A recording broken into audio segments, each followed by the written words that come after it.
দেৱহূতি দেৱী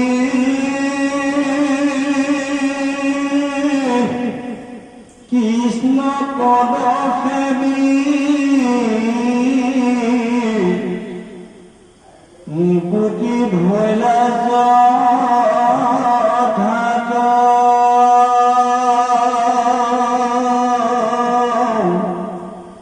সিদ্ধ পদ নাম নাহি কেউপম ক্ষেত্ৰ এক ভৈলা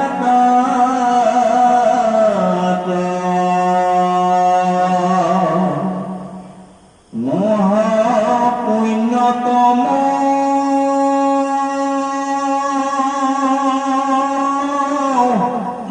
ক্ষেত্ৰ মনোৰম তলুইকে ভৈল খ্যাত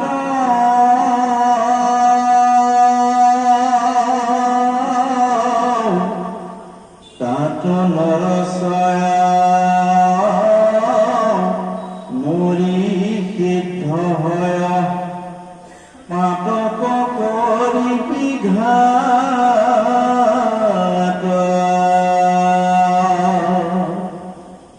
যুগ বলে কিটো মন শুদ্ধ কৰি এৰি লন্ত কৰে বৰ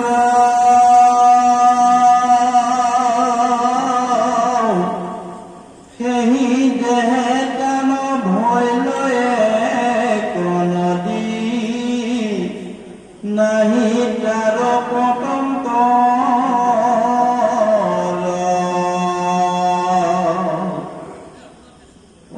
ৰাম নামত সিদ্ধিদা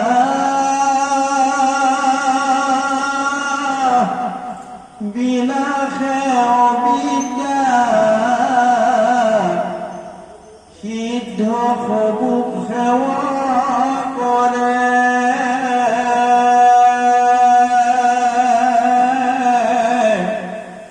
কপিল প্ৰভুৰ মহিমা প্ৰচুৰ শুনি কয়াত পৰে জয় গুৰু শংকৰ জয় গুৰু মহাজন ওম তৎসৎ। পৰম শ্ৰদ্ধাৰ আজিৰ এই মহান ভাগৱতৰ তীৰ্থভূমিত উপস্থিত হোৱা সবাৰে চৰণত কৌটি কৌটি প্ৰণাম জনাই আপোনাৰ সবাৰ চৰণৰে ফিৰত ধাৰণ কৰি মহান ভাগৱতৰ তৃতীয় স্কন্ধৰ সামৰণি ফাললৈ আগবাঢ়িছে। অতি সুন্দৰভাৱে দেৱহূতি আই পুত্ৰ কপিলৰ পৰা দিব্য জ্ঞান লাভ কৰি কিদৰে জীৱনৰ অন্তিম সময়ত কৃষ্ণৰ চৰণ চিন্তি বৈকুণ্ঠগামী হৈছিল, আজি সেই খণ্ডতে ওলাইছে। তাৰ আগতে আমি যোৱা খণ্ডৰ অকণমান উল্লেখ কৰি লৈছো যে কপিল প্ৰভুৱে মাকক কৈছিল, মা জগতৰ কল্যাণৰ বাবে মোৰ অৱতাৰ, তোমাক যিমানখিনি জ্ঞান দিব লাগে গোটেই জ্ঞানখিনি মই তোমাক দিলো যে মায়াময় জগতখনৰ এই সৌন্দৰ্য বিচিত্ৰ পৰিৱেশে থকা পৃথিৱীখনৰ মায়াৰ পৰিৱেশত থাকিও তুমি হৃদয়ত থকা আত্মাক চিন্তা কৰি পৰমাত্মাৰ সন্ধান কৰি জীৱনৰ অন্তিম সময়ত যদি মোকেই চিন্তা কৰা মোকেই পাবা বুলি কৈ অনুমতি লৈ জগতৰ কল্যাণৰ বাবে ওলাই গল কপিল মহাপ্ৰভু। অকলশৰে গৃহত থাকি ইমান সুন্দৰ সেই গৃহাশ্ৰমতো মন নবহিল। গৃহাশ্ৰমখনৰ সুন্দৰ বৰ্ণনা দিছিল যে দেৱহূতি আই যি স্থানত অৱস্থান কৰিছিল তাৰ মনোৰম পৰিৱেশ, সুন্দৰ প্ৰসাদ, সেই সকলোবোৰৰ ভিতৰত আটাইতকৈ ইচ্ছা কৰিছিল স্বৰ্গৰ ইন্দ্ৰৰ পত্নী শচী দেৱী। ইমান সুন্দৰ পৰিৱেশেও সেই মায়াৰ বান্ধোনত দেৱহূতি আইক বান্ধি ৰাখিব নোৱাৰিছিল। পৰম প্ৰভুৰ সন্ধানৰ বাবে তেওঁ সকলোবোৰ ত্যাগ কৰিছিল আৰু অৱশেষত লিখিছিল এইদৰে যে কপিল ঈশ্বৰৰ যিটো কহিচান্ত মহাপথ তাক দেৱী কৰিলা আশ্ৰয়, এই মতে আশা যাবে অনন্তৰে টানতেৰে নিজ কৰ্ম আতি ভৈলা ক্ষয়। শেষত কৰ্মৰ বন্ধন ছিন্ন কৰি প্ৰভু ভগৱন্তৰ ওচৰলৈ গমন কৰা খণ্ডটোত আমাৰ ৰৈ গৈছে। আজি প্ৰভুজনে পঢ়ি গৈছে দুলৰী চন্দত, দেৱহূতি দেৱী কৃষ্ণ পদ সেৱী, মুকুতি ভৈলা যথাত, সিদ্ধ পদ নাম নাহিকে উপম, ক্ষেত্ৰ এক ভৈল তাত। এইটো জানিবলগীয়া কথা, যিখিনি ঠাইত দেৱহূতি আই প্ৰাণক এই দেহৰ পৰা বিচ্ছিন্ন কৰিছিল ভগৱানৰ চৰণ চিন্তা কৰি, সেই ঠাইখিনি মহাক্ষেত্ৰস্থান হৈছিল, অতি পবিত্ৰ ভূমি হৈছিল। তাৰ নাম দিছিল সিদ্ধ পদ। জানিবলগীয়া কথা, তেওঁ যি ঠাইত বাস কৰিছিল তাতে তেওঁৰ যোগাসনত বহি কপিল প্ৰভুৱে দিয়া সেই মহামন্ত্ৰ অৰ্থাৎ কৃষ্ণৰ চৰণ চিন্তা কৰি, হৃদয় কমলত চিন্তা কৰি কৰি অৱশেষত যোগবলেৰে প্ৰাণত্যাগ কৰিছিল আৰু মুক্তি লাভ কৰিছিল। ভাগৱতৰ এই খণ্ডটোৱে দেখাইছে প্ৰভু ভগৱন্তৰ নাম স্মৰণ কৰি হৃদয়ত তেওঁ ৰূপ ধাৰণ কৰি দেৱহূতি আই যেতিয়া জীৱনৰ অন্তিম বাৰৰ বাবে শ্বাস প্ৰশ্বাস এৰিছিল। আমি কোনদিনাখন শ্বাস গ্ৰহণ কৰিছিলো আমাৰ এতিয়া মনত নাই, হয়নে? আমাৰ এই শৰীৰটো পিতৃ মাতৃৰ জৰিয়তে যোৱা জন্মৰ পুণ্যৰ ফলত যেতিয়া লাভ কৰিছিলো, প্ৰথম আমি উশাহটো টানিছো ফাৰ্ষ্ট টাইমৰ বাবে, আৰু এই উশাহটো অবিৰাম গতিত চলি আছে, আমাৰ জীৱনৰ স্পন্দন চলি আছে। এনেকুৱা এটা মুহূৰ্ত আহিব আমি এই দেহটো সলনি কৰিব লগা হ'ব আৰু অন্তিমবাৰৰ বাবে উশাহটো এৰি দিব লাগিব। সেই মুহূৰ্তটোৱে অতি মূল্যৱান। সেই অন্তিমবাৰৰ উশাহ এৰাৰ আগমুহূৰ্তত প্ৰত্যেকজন মানুহে আগজাননী লাভ কৰে। জানিবলগীয়া কথা, কেইবাখন পুৰাণতো লিখিছে ঠিক আপোনাৰ মৃত্যুৰ আগে আগে কেইটামান বিশেষ লক্ষণে আপোনাৰ শৰীৰত দেখা দিব। প্ৰথমে আপুনি কিছুমান অবাস্তৱ সপোন দেখা পাব। ভক্তিৰ দিশত থাকিলে আপুনি ভকত, বিভিন্ন তীৰ্থস্থান, ভাগৱতৰ অনুষ্ঠান এইবোৰ দৰ্শন লাভ কৰিব, উচপ খাই উঠিব কোনোবা সময়। তাৰ পিছত দেখিব যে আপুনি আকাশলৈ চালে আপোনাৰ দৃষ্টিয়ে আকাশৰ বেছি দূৰলৈ যোৱা ধূসৰ ধূসৰ হৈছে, মাজে মাজে জিভাপাত শুকাই যোৱা যেন অনুভৱ হ'ব। অতি যদি আপুনি কৃষ্ণৰ পৰম ভক্ত হয়, বিশেষ সপোনত আপোনাক কেইটামান চিহ্ন দেখাব, তাতে গম পাব। যদি আপুনি দেখিছে কিবা কাৰণত 3টা চিহ্ন ধৰিছে আপুনি মনে যে আফটাৰ 3 days 3 দিনৰ পিছত আপোনাৰ যাব। বহু ব্যক্তিয়ে কব পৰা হৈ যায় মই বৃহস্পতিবাৰে যাম, মই মঙ্গলবাৰে যাম, কৈ যাব পৰা হয়। বহু ব্যক্তিক পাইছো ব্যক্তিগত জীৱনত। সেইখিনি গোটেইখিনি ঘটনা ঘটে এজন অনুভৱী ব্যক্তিৰ, গমে পাই যাব। তেতিয়া আপুনি মায়ামোহ নাৰাখিব, কি মায়ামোহ আছে এতিয়াই ভোগ কৰক, যদি কিবা ইচ্ছা আছে এতিয়াই আপুনি পান কৰক, আৰু আপুনি জীৱনৰ অন্তিম সময়লৈ সেইবোৰ নাৰাখিব। কৰ্মৰ বন্ধন ছিন্ন কৰি পৰম প্ৰভুৰ ওচৰলৈ যাবলৈ এতিয়াৰ পৰাই আমি প্ৰস্তুত থাকিব লাগে। আৰু দেৱহূতিয়ে সেইটো বৰ সুন্দৰ এটা নিদৰ্শন দেখাইছে।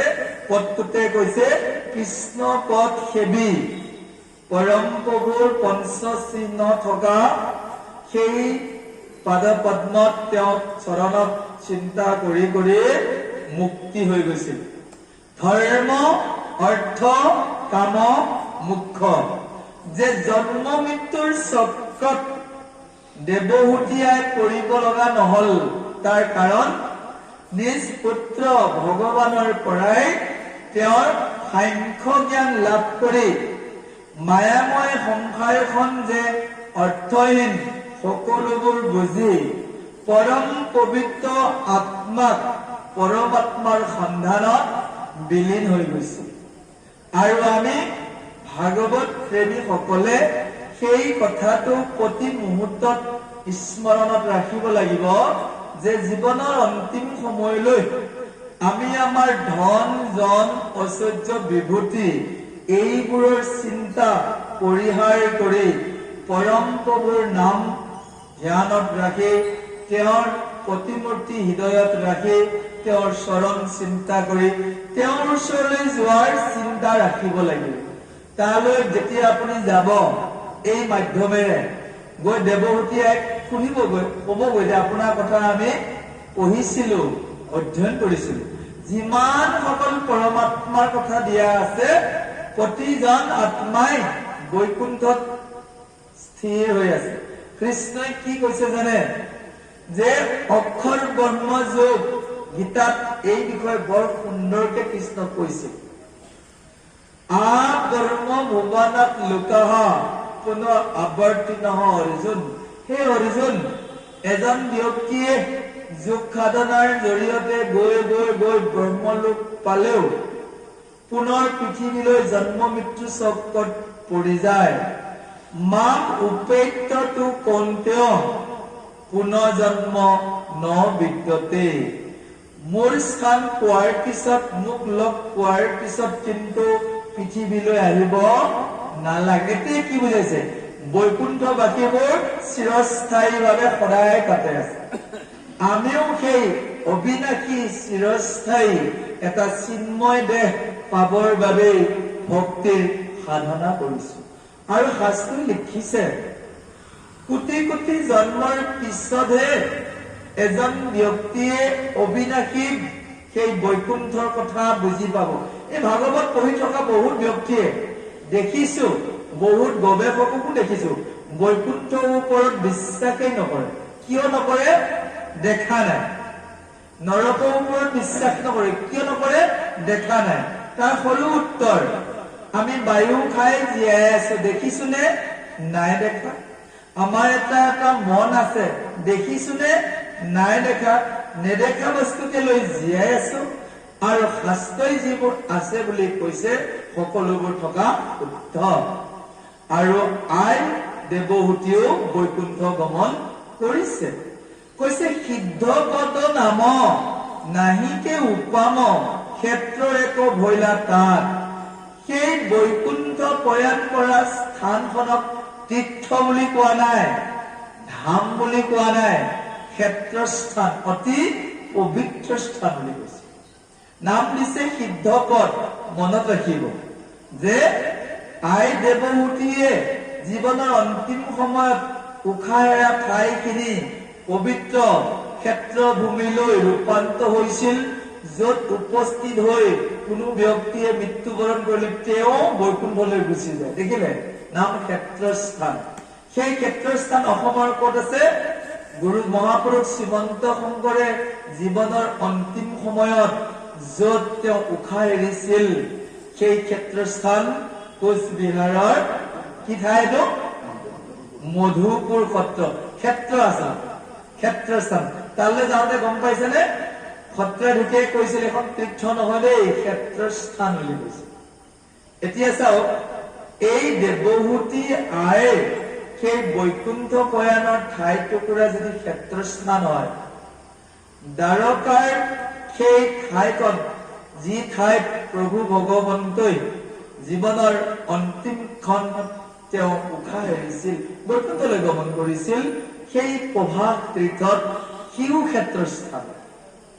ইয়াতে কি দিছে? মহা পুণ্যতম ক্ষেত্ৰ মনোৰম তৈলোক্যে ভৈল প্ৰখ্যাত। তাত নৰচয় মৰি সিদ্ধ হয় পাতক কৰি বিঘাত। মহান আত্মাসকলে যি জাগাত জীৱনৰ অন্তিম সময়ত আছিল, প্ৰাণ এৰি দিছিল, সেই ঠাইবোৰত যদি পাপী এজনেও গৈ মৃত্যুবৰণ কৰে তেওঁলোকৰ পুণ্যৰ ফলত বৈকুণ্ঠ প্ৰাপ্তি হয়। সেইকাৰণে প্ৰভাসত জগন্নাথত জীৱনৰ অন্তিম সময়ত বৃন্দাবনত মানুহে ইহলোক সম্বৰণৰ বাবে গুচি যায়। বহু ভক্ত আছে বৃন্দাবনত, তেওঁলোকক সুধিলে গম পাব, গোপাই ঘৰ দুৱাৰ এৰিলো, ইয়াতে দেহাটো পেলাব পাৰিলে বাচি গলো। অজস্ৰ আছে। যেতিয়া ৰথ যাত্ৰা চলে আষাৰ মাহত, ৰথৰ চকাৰ তলত পৰি মৃত্যুবৰণ কৰা মানুহৰ লেখ চৰকাৰে নিদিয়ে বুলিহে, সিও মহাপুণ্যস্থান লিখাই আছে। এতিয়া কি বুলি কৈছে যে তাত নৰচয় মৰি সিদ্ধ হয়। তাত মানুহবিলাক পাপীজনে তাত যদি মৃত্যুবৰণ কৰে, পাতক কৰি বিঘাত, পাপীজনেও সেই বৈকুণ্ঠ গতি লাভ কৰে। চাওক কিমান মহান। এতিয়া এইটোৰ পৰা কি দেখাইছে, যিমানবোৰ মহান আত্মা আহিছে তেওঁলোকৰ অন্তিম সময়ৰ স্থান অতি পবিত্ৰ। মধুপুৰ সত্ৰও অতি পবিত্ৰ হৈ আছে। যিজন গুৰুৰ আমি কৃপাত মহান ভাগৱত লাভ কৰিলো, তেওঁৰ বৈকুণ্ঠ প্ৰয়াণৰ স্থান অতি পবিত্ৰ হবই লাগিব। কিবা কাৰণত আজি আমি অসমীয়া জাতিয়ে তাক হয়তো স্বীকৃতি দিব পৰা নাই। কিবা কিবি নিজৰ পাণ্ডিত্যাভিনয়ত বা অন্য কিবা কিবি কাৰণত আমি স্বীকৃতি নিদিব পাৰো। ভাগৱতে স্বীকৃতি দিছে যে মহান আত্মাসকলৰ সেই বৈকুণ্ঠ প্ৰয়াণৰ স্থান মহাক্ষেত্ৰ স্থান। আচলতে আমি সমগ্ৰ অসমীয়া জাতিয়ে সেই ক্ষেত্ৰস্থানখনক আৰু উন্নত কৰি আমি তাত ভক্তৰ সমাগমৰ যাতে পৰিমাণ বঢ়াব পাৰো, তাক আকৰ্ষণীয় ভাৱে সজাই পৰাই তুলিব পাৰো, তেতিয়াহে আমি মহাপুৰুষ শংকৰদেৱৰ শিষ্য হিচাপে নিজক পৃথিৱীত ভাল পৰিচয় দিব পাৰিম। তাকে কৰিবলৈ নগলে আমাৰ কি হব, ভুল হৈ যাব। আমি পিছৰ যিসকল আছো উত্তৰ কোৰিয়াই তাক ভালদৰে নাজানাই হৈছো।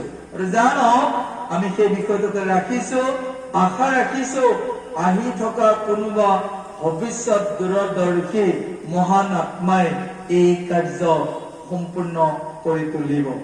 কৈছে যুৱ বলে সিটো মনশুদ্ধ কৰি এৰিল অন্ত কলে বৰ, সেই দেহে টান হইল এক নদী নাহি তাৰ পতন্তৰ। এই যে আই দেহটো যে এৰিলে, দেহটোৰ পৰা এখন নদীৰ সৃষ্টি হইল। নদীবোৰ কিহৰ বাবে আছে? জন কল্যাণৰ বাবে। এই যে নদীখন বৈ গৈছে, সি বাৰু নিজৰ বাবে বৈ গৈছে নেকি? জন কল্যাণৰ বাবে। আগতে আজিৰ যিটো পানী যোগান, সেই পানী যোগান নাছিল। নৈ, বিল, জান, জুৰি আছিল পানীৰ উৎস। নদীৰ সন্দৰ্ভত শাস্ত্ৰত উল্লেখ আছে, পৰোপকাৰায় বহন্তি নদ্যা, পৰোপকাৰায় ফলন্তি দীক্ষা, পৰোপকাৰায় ইদং শৰীৰম। কৈছে পৰৰ উপকাৰৰ বাবে নৈখন বৈ যায়। গছডাল যে দেখিছে, সি নিজে ফল খাবলৈ লগা নাই, পৰৰ উপকাৰৰ বাবেই সি ফল দিছে। পৰোপকাৰায় দুহন্তি গাঁও, গাইজনীয়ে যে গাখীৰ দিছে জনস্বাৰ্থৰ বাবেই গাখীৰ দিছে। গাখীৰ নিদিয়াহেঁতেন ধুনীয়া ধুনীয়া মিঠাই, ঘি, ক্ৰীম, পনীৰ আপোনালোকে ভক্ষণ কৰিব নাপালেহেঁতেন। কৈছে পৰোপকাৰায় ইদম শৰীৰম। আমি যিটো দেহ লাভ কৰিছো, এইটো ভোগ বিলাসৰ বাবে নহয়, মোৰ অকল পৰিয়ালটোৰ বাবে নহয়, জনকল্যাণ পৰোপকাৰৰ বাবে। সেয়েহে হে নৰ নাৰীসকল, আমি সদায় জনা উচিত নিজৰ স্বাৰ্থ পৰিত্যাগ কৰি দেশৰ বাবে, জনকল্যাণৰ বাবে হিতকৰ কামত নিয়োজন কৰিব পাৰিলে নিজৰ জীৱনটোত অনাবিল শান্তি আগমন ঘটে। আনক সহায় কৰি আনন্দ লাগেতো। আজি দেওবাৰ, ঘৰতে যদি আমি বন্ধৰ দিন কটাও, নিজকে স্বাৰ্থপৰ লাগি যাব। অকমান জনকল্যাণত যদি আমি আগবাঢ়ি যাব পাৰো, ভাল লাগিব। পুনৰ দোহাৰিছো, সেই অতি মূল্যৱান চাৰিটা শাৰী থকা শ্লোক পৰোপকাৰায় বহন্তি নদ্য পৰোপকাৰায় ফলন্তি দীক্ষা পৰোপকাৰায় দুহন্তি গাও পৰোপকাৰায় ইদম শৰীৰম।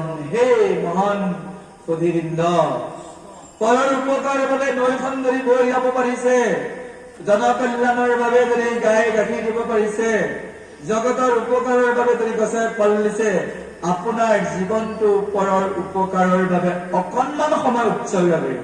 24 ঘণ্টা দিব নালাগে, কিছু সময়ৰ কাৰণে হলেও পৰোপকাৰত ৰাখিব।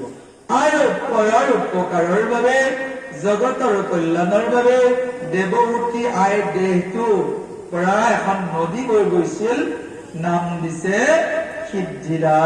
উল্লেখ কৰিছে সেই দেহে টান ভৈল এক নদী, সেই দেহৰ পৰা এখন নদী হৈ গল, নাহি তাৰ পতন্তৰ। উদাহৰণ দিবই নোৱাৰি, ইমান সুন্দৰভাৱে দিছে। নামত সিদ্ধিদা, নদীখনৰ নাম সিদ্ধিদা। যেনেকে ব্ৰহ্মপুত্ৰ, গংগা, যমুনা, দেৱহূতি আইৰ সেই দেহৰ পৰা উৎপত্তি হোৱা নদীৰ নাম সিদ্ধিদা। বিনাশে অবিদ্যা, তাত স্থান কৰাৰ লগে লগে আপোনাৰ মায়াময় সংসাৰৰ কথা আপুনি পাহৰি যাব। সিদ্ধি অসিদ্ধ সমূহ সেৱা কৰে, আৰু যিমানবোৰ যোগী মহাৰাজ আছে তেওঁলোকেও তাক সেৱা কৰি আহিছে। এয়াই নদীবোৰৰ উৎপত্তিৰ এক বিশেষ বিশেষ সূত্ৰ আজি আমি পাইছো। দুটা কথা পালো, আই প্ৰাণত্যাগ কৰা ঠাইখিনিৰ নাম সিদ্ধপদ, আই দেহটোৰ পৰা উৎপন্ন হোৱা নদীখনৰ নাম সিদ্ধিদা। আহক অতি সুন্দৰভাৱে এইখিনিতে দেৱহূতি আইৰ কথাখিনি ৰাখিয়ে কপিল প্ৰভু যে ওলাই গৈছিল, কত কত কেনেধৰণৰ পৰোপকাৰ জনকল্যাণমূলক কাম কৰি আজিও জীয়াই আছে, ডাঙৰ কথা। আপুনি যদি ভাগৱতৰ তত্ত্ব ভালদৰে জানি সেই জাগালৈ যায়, কপিল প্ৰভুক আজিও লগ পাব। ভাগৱতে এই খণ্ডটোতে ঘোষণা কৰিব। আহক আমি শ্ৰদ্ধাৰে শ্ৰৱণ কৰো। জয় কৃষ্ণ।